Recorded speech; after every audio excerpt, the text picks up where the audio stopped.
আজই ফোনটা ডেলিভারি দিয়ে গেল। অনলাইনে একবার দেখেই ভারী পছন্দ হয়ে গেছিল সমীর রায়ের। অনেকদিন ধরেই শখ ছিল এমন একটা অ্যান্টিক লুকের হ্যান্ডসেট কেনার। লেখক মানুষ, পছন্দগুলো বেশ একটু কেতাবি ধরনের। বৈঠকখানা ঘরে গ্র্যান্ডফাদার ক্লকের পাশেই যে মেহগনি কাঠের তেপায়াটা আছে তারই ওপর রাখলেন ফোনটাকে। টেলিফোন কোম্পানিতে খবর দেওয়া আছে, তারা এসে কাল লাইন দিলেই সচল হবে সেটা। আপাতত ফোনটা রেখে বেশ খুশি খুশি মনে বসলেন নিজের আরাম কেদারায়। কিছুক্ষণ পর খবরের কাগজটা পড়তে পড়তে সেখানেই তলিয়ে গেলেন ঘুমের অতলে। ঘুমটা ঠিকভাবে গাঢ় হতে না হতেই হঠাৎ ভেঙে গেল ফোনের তীব্র ক্রিং ক্রিং শব্দে। সমীরবাবু বেশ একটু অবাকই হলেন। ফোনটিতে আওয়াজ হওয়ার তো কথা একেবারেই নয়, লাইন তো দেওয়াই হয়নি এখনো। তবে কি কোনোভাবে তার ছাড়াই চলে ফোনটা, আজকাল যেমনটা মুঠো ফোনে হয়? ত্রস্ত পায়ে রিসিভারটা ধরে কানে ঠেকিয়ে হ্যালো বলতেই ও প্রান্ত থেকে বেশ গম্ভীর গলায় কেউ যেন বলে উঠল, নমস্কার মিস্টার রায়, আপনি হয়তো আমাকে চেনেন না, বিখ্যাত মানুষ আপনি, যদিও আমি আপনাকে খুব ভালো করে চিনি। আসলে একটা দরকারি কথা বলার ছিল। হ্যাঁ বলুন। আপনি তো মেট্রোপলিটন ইনস্টিটিউশনে পড়তেন, তাই না? হ্যাঁ ঠিকই। আজ থেকে 30 বছর আগে মাধ্যমিক দিয়েছিলেন, তাই তো? বাহ, আপনি তো আমার সম্পর্কে অনেক খবর রাখেন দেখছি। গণমুগ্ধ পাঠক মশাই, ওটুকু তো সকলেই জানে।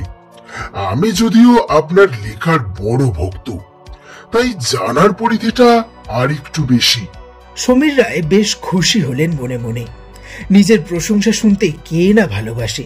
তিনি রিসিভারটা কানে ধরে চুপ করে রইলেন। মাঝে মাঝে এরকম ফোন এলে ভালোই লাগে বেশ।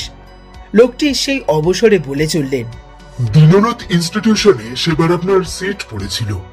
রেজাল্ট বেরোতেই দেখা গেল ভূগোল পরীক্ষায় আপনি আপনার স্কুলে সব থেকে বেশি নম্বর পেয়েছেন, ঠিক কিনা?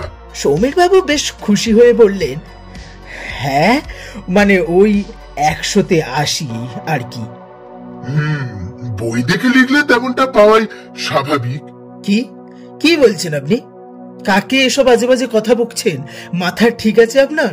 এবার জোরে হেসে উঠলেন অন্য প্রান্তের মানুষটি। সত্যি বললাম বলে বুঝি রাগ হলো? নিতে পারলেন না তাই না? দেখুন তো ভেবে ঠিক বলছি কি না। টয়লেটে ময়লার বালতির মধ্যে তো রেখেছিলেন বইটাকে।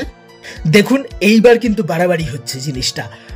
আপনি কে বলুন তো মশাই, শিগগির বলুন। বলবো বলবো, অল্পে এত উতলা হলে চলে নাকি? আসলে আপনি সেদিন টিভিতে মাধ্যমিক পরীক্ষার্থীদের কি সব সাফল্যের টিপস দিচ্ছিলেন শুনলাম, তাই ভাবলাম এই টিপসটা বুঝি দিতে ভুলে গেছেন আপনি, তাই মনে করিয়ে দিলাম। দাঁড়ান দাঁড়ান দাঁড়ান, বলুন আপনি আগে কে, কার হয়ে টিটকিরি করতে এসছেন বলুন তো। আচ্ছা নমস্কার। Hello hello. না, কোনো শব্দ নেই, আর ডায়াল টোনটা অব্দি শোনা যাচ্ছে না। মেজাজটা একেবারে বিগড়ে গেল সমীর বাবু। সারাদিনে আর একটা লাইনও লিখতে পারলেন না। তাড়াতাড়ি খেয়ে দিয়ে শুয়ে পড়লেন। পরদিনই টেলিফোন দপ্তর থেকে এসে লাগিয়ে দিয়ে গেল লাইন। তারা অবিশ্বাস করতে পারে ভেবে সমীর বাবু আর বললেন না আগের দিন আসা উড়ো ফোনটার কথা। মনকে বোঝালেন নিশ্চয়ই ছোটবেলার কোনো বন্ধু হিংসার বশবর্তী হয়ে তাকে পুরনো কথার জের টেনে উত্ত্যক্ত করার চেষ্টা করছে। তিনি নিজেও এরপর কিছুদিন পর ভুলে গেলেন ব্যাপারটাকে। আবার ফোনটা এলো দিন 3 মাথায়। তখন তিনি সবে রাতের খাবার খেতে বসেছেন। কার্তিক এসে বলল, দাদা বাবু আগে আপনার ফোন। সমীর বাবু যথারীতি হ্যালো বলতেই আবার শুনতে পেলেন সেই রিজু কণ্ঠস্বর। যাক, ঘুমননি তবে। তাই বলছিলাম, মিস সুনয়না সেনকে কবে বিয়ে করছেন? আজকের কাগজে আপনাদের দুজনের একটা যৌথ সাক্ষাৎকার পড়তে পড়তে মনে হলো হঠাৎ। আপনাকে কেন বলবো মশাই, সেটা আপনার একান্ত ব্যক্তিগত ব্যাপার। না, সে নাই বলতে পারেন। আপনারা সেলিব্রিটি মানুষ, বাংলা সাহিত্যের ভবিষ্যৎ আপনাদের হাতে, থুড়ি আপনার কলমে। আপনার সাথে কথা হচ্ছে এই ঢের। আশা করি কথা হয়ে গেছে, রাখি তবে ফোনটা। নিশ্চয় নিশ্চয়, শুধু একটা বিষয় একটু মনে করানোর ছিল। এই অবধি শুনে সমীরবাবু একবার ভাবলেন রেখে দেবেন ফোনটা। তারপর মনে হলো দেখাই যাক না কতটুকু জানে লোকটা। একরাশ বিরক্তি সহকারে জবাব দিলেন, কি? যাক, আমাকে বাজিয়ে দেখার ইচ্ছাটা ভাগ্যিস হলো। না, তেমন কিছু না। আজ থেকে বছর 20 আগে পলাশরাঙা পুরুলিয়ার সেই আদিবাসী মেয়েটার কথা মনে আছে, যার হাতে এক বেহিসেবি জ্যোৎস্না রাতে মহুয়া খেয়েছিলেন? তারপর মনে পড়ে সেই চরম মুহূর্তগুলো।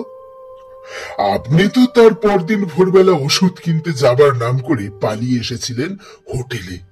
আপনার 2 বন্ধুকেও জানাননি কিচ্ছুটি। শরীর খারাপের দোহাই দিয়ে তড়িঘড়ি ফিরে এসেছিলেন কলকাতায়, পাছে কেউ জানতে পারে। আপনি কি করে? মানে জানি মশাই, সবই জানি। মেয়েটার কোলে তারপরে একটা ছেলে এসেছিল। হ্যাঁ, আপনারই ছেলে। মেয়েটা যদিও গরু খোঁজা খুঁজেছিল আপনাকে, পায়নি। লোকের প্রশ্নের মুখে বলতেও পারেনি কার ছেলে সে, তার বাপ কি। গ্রামের লোকেরা সালিশি সভা ডেকেছিল। মেয়েটাকে মেরেই ফেলতো হয়তো। প্রশাসনের লোকজন খবর পেয়ে তাকে উদ্ধার করে একটি হোমে নিয়ে যায়। সেই থেকে সে সেখানেই আছে। কোলের সেই ছেলেটি এখন অনেক বড় হয়েছে, ডাক্তারি পড়ছে সে। না, এখন আর তার বাপের পরিচয়ের দরকার নেই। এই মেয়েটির কথা মিস সেন জানেন তো? আপনি কি ব্ল্যাকমেল করছেন আমাকে? কি চান আপনি? আরে মশাই, প্রশ্ন তো আমি আপনাকে করলাম, আগে তার জবাব দিন, তারপর নয় পাল্টা প্রশ্ন করবেন। কি যেন নাম ছিল মেয়েটির? অবশ্য আপনি তো জানতেই চাননি, জানার চেষ্টাও করেননি, শুধু শরীরটা চেয়েছিলেন সেই রাতের জন্য। চুপ করুন আপনি। আপনাকে কে পাঠিয়েছে বলুন তো? Hello hello. না, এবারেও একেবারে চুপ করে গেছে। ফোনের ওপারে আবারও সেই অসহ্যকর নিস্তব্ধতা। সমীরবাবু কিছুদিন আর কোনো কাজে মন বসাতে পারলেন না। ফোন এলেও আর ধরলেন না সহজে। একটা আতঙ্ক রাত দিন যেন গ্রাস করছিল তাকে। এদিকে তাকে ফোনে না পেয়ে খসড়ার জন্য তাড়া দিতে একদিন প্রকাশক অরুণ সোম নিজেই চলে এলেন তার বাড়িতে। কি মশাই, কি লিখছেন এত যে ফোন ধরার পর্যন্ত সময় পাচ্ছেন না? সমীরবাবু একটু অপ্রস্তুত হয়ে বললেন, আসলে একটা উপন্যাস লেখায় একটু ব্যস্ত হয়ে পড়েছিলাম, এই আর কি। তা ভালো। তবে আগে আমাকে আজ দেবী দর্শনের পাণ্ডুলিপিটা দিন তো দেখি, আমি চলে যাই। ওটা তো একটু বাকি আছে দাদা। আমি এই রবিবারের মধ্যেই দিয়ে দেব, কথা দিচ্ছি। ধুর মশাই, তা বললে হয় নাকি? আমাকে প্রেসে আজই দিতে হবে, না হলে এই বইমেলাতে এটা আর বের করতেই পারবো না। এত ভালো একটা লেখা এরকম প্ল্যাটফর্মে বের করতে পারলে আমার আপনার দুজনেরই লাভ। বোঝেনি তো, পাঠকরা আপনার নতুন লেখা পড়ার জন্য মুখিয়ে। আপনি বরং ওটুকু আজ ঝটপট লিখে ফেলুন, আমি অপেক্ষা করছি। কার্তিককে বলে দিন আমার জন্য 4টি ভাত চড়িয়ে দিতে। সমীরবাবু হালকা হেসে বললেন, আচ্ছা বেশ। তারপর তিনি অরুণবাবুকে বসিয়ে কার্তিককে ডাকতে যাবেন। এমন সময় আবার সশব্দে বেজে উঠল ফোনটা। সমীরবাবু একটু ইতস্তত করে অরুণবাবুর সামনেই ধরলেন ফোনটাকে। হ্যালো। আরে কি ব্যাপার, ভয় পেয়েছেন মনে হচ্ছে, ফোনই ধরছেন না। আমি ভয় পেতে যাব কোন দুঃখে? ভয় তো আপনার পাবার কথা মশাই। বড্ড বাড়াবাড়ি করছেন আপনি। আপনার বেয়াদবি অনেক সহ্য করেছি, আর নয়। এবার কিন্তু সব পুলিশকে জানাতে বাধ্য হব। কথাগুলো বলে একেবারে হাঁপাতে লাগলেন সমীরবাবু। পুলিশ? তা ডাকুন, বেশ হয়, তবে আমিও তো তাই চাই। তারাও একটু জানুক, শুনুক আপনার মতো মহান মানুষের মহান কীর্তিকলাপের কথা। আপনি যা বলছেন তা সম্পূর্ণ মিথ্যে। হ্যাঁ, সে তো তদন্ত সাপেক্ষ। বরং আপনি বলুন, আপনার নতুন এই উপন্যাসটা লেখার আগে কি যেন একটা উপন্যাস লিখছিলেন, যেটা বেস্ট সেলার হলো। আপনি তো মশাই সব জেনে বসে আছেন, এটা জানেন না? গোপগড়ের গহিনে। ঠিক ঠিক। তা আপনার সৃষ্ট গোয়েন্দা চরিত্রটির নাম যেন কি বেশ? অর্কপ্রভ দেব, তাই না? জানি, তবু ঝালিয়ে নিলাম একটু। স্মৃতি বড় বিশ্বাসঘাতকতা করে কিনা, তার নামটা ভালোই, তবে আরো ভালো হতো যদি সেটা জাহাঙ্গীর হোসেন হতো, ঠিক কিনা? তার মানে? মানে আর কিছুই না। মেদিনীপুর কলেজে অধ্যাপনা করার সময় আপনারই ছাত্র তাজউদ্দিন হোসেন আপনাকে একটি গল্প লেখা খাতা দেয়, মনে পড়ে? তাজের ঠাকুরদা মনিরুল হোসেনের লেখা গল্প। উনি শখের লেখক ছিলেন, তার কোনো লেখাই ছাপা হয়ে বেরোয়নি কোনো কালে। তার যদিও তেমন কিছু করার খুব ইচ্ছে ছিল, কিন্তু অর্থ, লোকবল, সুযোগ এবং সর্বোপরি আত্মবিশ্বাস সবকিছুই তার সেই ইচ্ছে পূরণের পথে অন্তরায় হয়ে দাঁড়িয়েছিল। তার সেই খাতা একদিন তার পৌত্র তাজের হাতে আসে। বাংলা সাহিত্যের ছাত্র হিসেবে সে বুঝেছিল তার দাদুর লেখাগুলো যথেষ্ট সম্ভাবনাময়। সে নিশ্চিত হবার জন্যই আপনাকে সেই খাতাটা দেখিয়েছিল। আপনি সেটা আপনার কাছে রেখে দেন, কিছুদিন সেগুলো পড়েন। জহুরে জহুর চেনে। আপনিও একইভাবে বুঝেছিলেন সেগুলো আপনার কলমে আর একটু ধার দিয়ে দিলে বেস্ট সেলার হতে বাধ্য। আপনি লেখাগুলো প্রথমে নকল করে রাখলেন, তারপর তাজকে খাতাটা ফেরত দিয়ে বলেছিলেন সেগুলো সবই রদ্দি গল্প, চলবে না। তাজ বলেছে আপনাকে? এর সঙ্গে আমার লেখার কি সম্পর্ক আপনি বলুন। আছে রায় সাহেব, আছে। আপনি তা বিলক্ষণ জানেন কি সেই সম্পর্ক। মনিরুল হোসেনের একটি গল্প ছিল সেই খাতায়, নাম হারানো কিল্লায় হাহাকার। সেই গল্পেরই প্রধান চরিত্র ছিল দারোগা জাহাঙ্গীর হোসেন।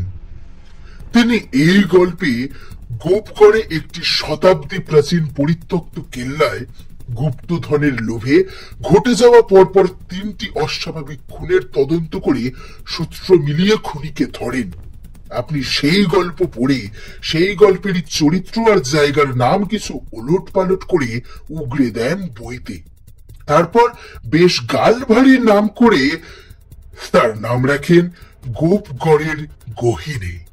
সম্পূর্ণ গল্প নাকি আপনার মস্তিষ্ক প্রসূত, অন্তত তেমনটাই আপনার পাঠকরা জানে।